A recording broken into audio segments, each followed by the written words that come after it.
नहीं। सत्संगत जी प्यार से बोलिए धन्यवाद। सत्संगत, आप महापुरुषों के दर्शन करने का ये सौभाग्य जो मिला है। सत्संगत, अभी थोड़ी देर पहले भी महात्मा ऐसा ही जिक्र कर रहे थे कि प्रभु की कृपा हो तो ये रहमत बख्शिश मिलती है। सत्संगत, दास सुन रहा था, दास के मन में यही विचार आ रहा था कि बख्शिश करो कि प्रभु की कृपा को भी हम अपने हिसाब से डिफाइन न करें, क्योंकि सत्संगत प्रभु की कृपा ही हो रही है जो कुछ भी हो रहा है। मैंने अपने मुताबिक कुछ चीज़ों को प्रभु की कृपा का नाम दे दिया, कुछ चीज़ों को प्रभु का प्रकोप कह दिया। ये प्रकोप करना तो जानते ही नहीं, इनका स्वभाव ही नहीं है। ये सज़ा नहीं देते, ये सिर्फ बख्शनहार हैं, ये जज नहीं है। मेरी गलती है, मैं ऐसा कह देता हूं। इनके पास सत्संगत जिसे सरापा कहते हैं, सर से पांव तक सिर्फ रहमत ही रहमत है, सिर्फ कृपा ही कृपा है। ये आए ही दुनिया में इस काम से हैं। अब आगे जो ये अपनी कृपा से अपने ढंग से जो कर रहे हैं, वो फिर कहीं मेरी परिभाषा पे पूरा उतरता है, कहीं मेरी परिभाषा पे पूरा नहीं उतरता। जो मेरे मुताबिक हो जाता है वो प्रभु कृपा हो जाती है, जो मेरे मुताबिक नहीं होता उसका मैं कोई ना कोई कारण ढूंढता हूं, और कोई कारण ना मिले तो खुद को कारण ढूंढता हूं, अपने कर्मों को दोष देता हूं, कोई कारण ना मिले तो परमात्मा पे ही गिला कर देता हूं, किस्मत को कोस लेता हूं। किसी न किसी तरह अपने आप को ही उस उधेड़ बुन में खुद ही डालता हूं, खुद ही निकालने का प्रयास करता हूं। और मालिक हंस रहा होता है कि तू करता रहे भाई, ये जोड़ तोड़ करता रहे। लेकिन सत्संगत, जो इन सभी सोच विचारों से परे हट जाते हैं, सादा हो जाते हैं, वो बच जाते हैं। बात कई बार सुनने में देखने में बहुत हास्यप्रद लगती है, लेकिन मर्म बहुत बड़ा होता है। आप जानते हैं सत्संगत, हमारे प्रेमी गीतकार जी डफली वाले, वो एक बार बहुत पुरानी बात है, हुजूर सच्चे पातशाह बरामदे में खड़े थे, नमस्कार चल रही थी। बच्चे उनके छोटे छोटे थे, 3 बच्चे, तीनों बेटों को साथ में लेकर आए। सत्संगत, दुपट्टा भी हाथ में था बच्चे के, प्रसाद का डब्बा भी था। अब वो रोजाना हर वक्त वहां रहने वाला महात्मा अपने परिवार को साथ में लेकर आया था। तो हम सब जो पास में खड़े थे, हमने भी पूछा क्या बात है प्रेमी जी, कोई खुशखबरी? बस महाराज बड़ी बख्शिश है, बड़ी कृपा है। बाबा जी के पास ले आए, सत्संगत बाबा जी को नमस्कार कराई, और जैसा उनका अंदाज था बात करने का, अपने बच्चों को कह रहे हैं, कहते बेटा दुपट्टा डालो। हाथ जोड़े, दुपट्टा डाला, बेटा प्रसाद प्रसाद। तो बाबा जी ने पूछ लिया, हाँ भाई क्या हुआ? बाबा जी आप जी की कृपा से तीनों फेल हो गए।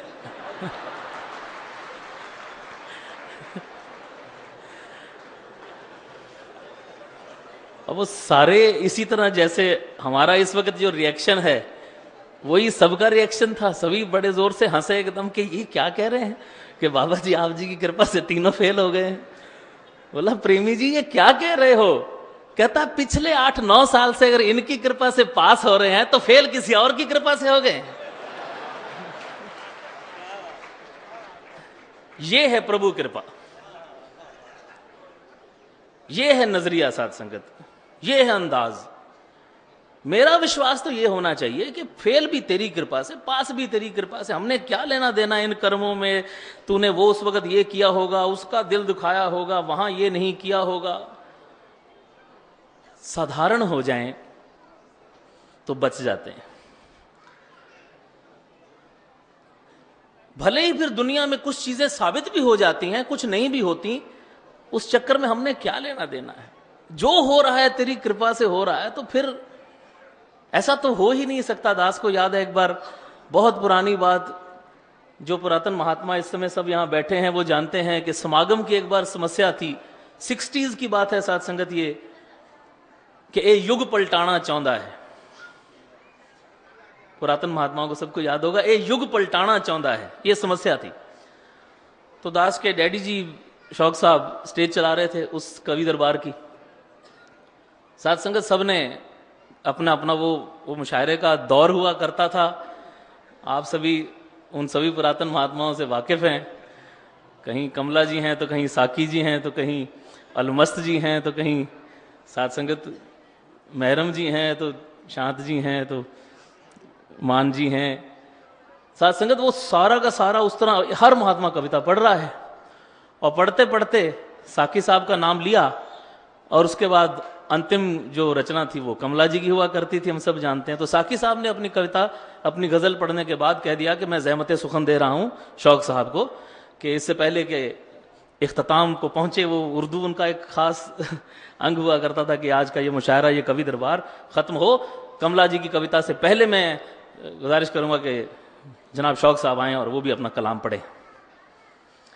स्टेज पे आए, खड़े हुए, कहने लगे, साथ संगत इस वार ते समस्या दे नाल राबता ही कायम नहीं होया। साढ़े बड़े हैरान हुए कि शायद क्यों नहीं, बड़ा जोर लगाया है पर समस्या दे नाल दास दा राबता, कनैक्शन नहीं बनया। ये युग पलटाना चाहता है। इक्को शेर होया है, वो आप जी दे चरना च रख देना। और साथ संगत वो शेर क्या था कि जे ए चावे तां एक छिन भी नहीं लगदा युग दे पलटन विच। क्या बात। जे ए चावे तां एक छिन भी नहीं लगदा युग दे पलटन विच। हैरान हां किदां मन लवां ये युग पलटाना चाहता है। वाह। साथ संगत ही हम इसकी तारीफ कर रहे हैं कि जाने जाने में बेइज्जती कर रहे हैं कि ये युग पलटाना चाहता है पर पलट नहीं रहा। ये बहुत बड़ा सवाल है। हम यहां खड़े होकर कहते हैं कि सतगुरु अमन का संदेश वाहक है, दुनिया में अमन फैलाने आया है। क्या उस समय हम ये भूल जाते हैं कि अगर दुनिया में अमन नहीं हो रहा तो क्या ये सतगुरु की हार है? नहीं, साथ संगत, दास पुरजोर तरीके से यह कहना चाहेगा कि यह सतगुरु का खेल हो सकता है, हार नहीं हो सकती।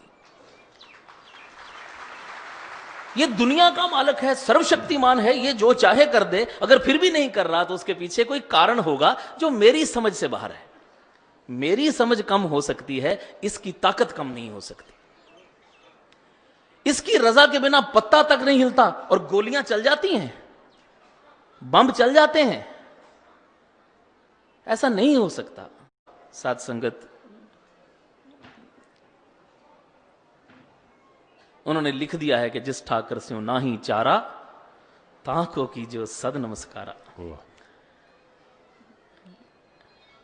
साथ संगत, और एक लाइन बड़ी कमाल की, सब कुछ तो लिखा हुआ है कि जो गुर कहे सो कार कमावो, गुरु की करनी काहे धावो। हमने क्या लेना है? जो कह रहे हैं चुप करके करते चले जाएं, उसको ज्यादा समझने की कोशिश करके फंस जाते हैं।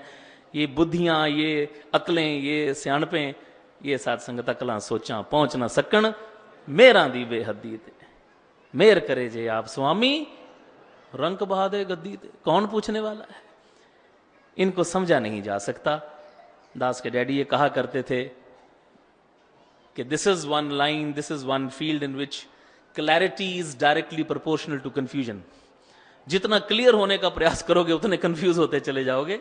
इसलिए सब अकल से आनप छोड़ के पोले पा मिले रघुराया, चतुराइयां किने ना पाया। ये इंटेलेक्ट की बातें, ये चतुरता की बातें बख्शिश करो साथ संगत, इनको छोड़ के इनके सामने संपूर्ण समर्पण हो जाए, आसान हो जाती है जिंदगी, आनंद ही आनंद हो जाता है।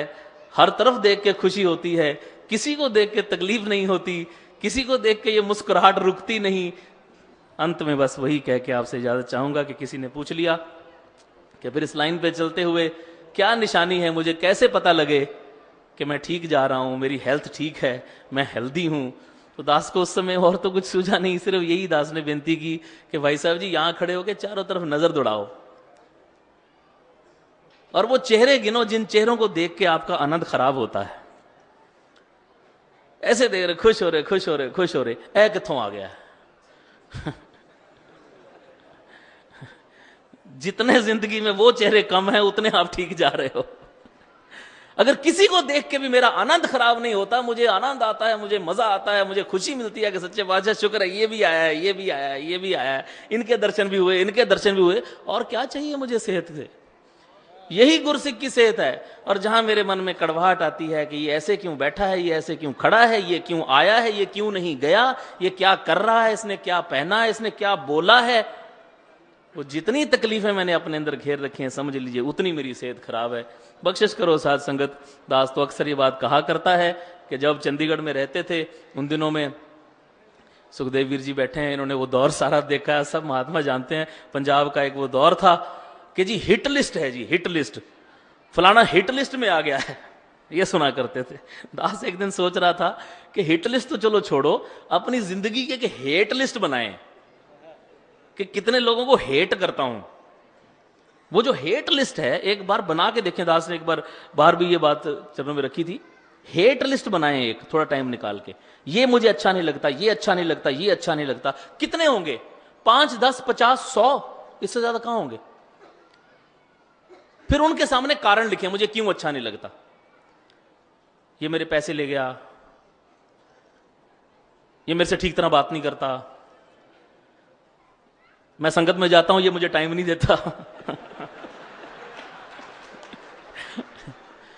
ऐसे ऐसे कारण मिलेंगे साथ संगत, यकीन कीजिए ऐसे ऐसे कारण मिलेंगे। इसकी तो मुझे शक्ल ही अच्छी नहीं लगती, उसमें उसका क्या कसूर है जिसकी शक्ल ही अच्छी नहीं लगती। कारण लिख लें सारे एक बार उस हेट लिस्ट में कि कौन क्यों अच्छा नहीं लगता। ए तो मैनू वैसे नहीं चंगा लगता, चलो लिख लो, वो भी लिख लो।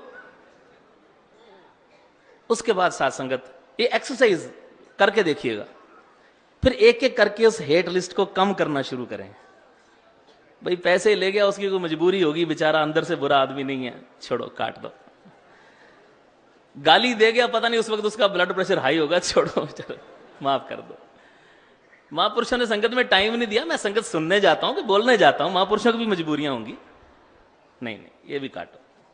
इसकी शक्ल ही अच्छी नहीं लगती तो शक्ल उसकी थोड़ी है भाई, उसको जैसी दी गई है वैसी है। एक एक करके उस हेट लिस्ट को कम करें। साध संगत वो जितनी जितनी कम होगी, वो रिक्त स्थान सिर्फ और सिर्फ आनंद से भरेगा, सिर्फ और सिर्फ खुशियों से भरेगा, सिर्फ और सिर्फ रहमतों से भरेगा।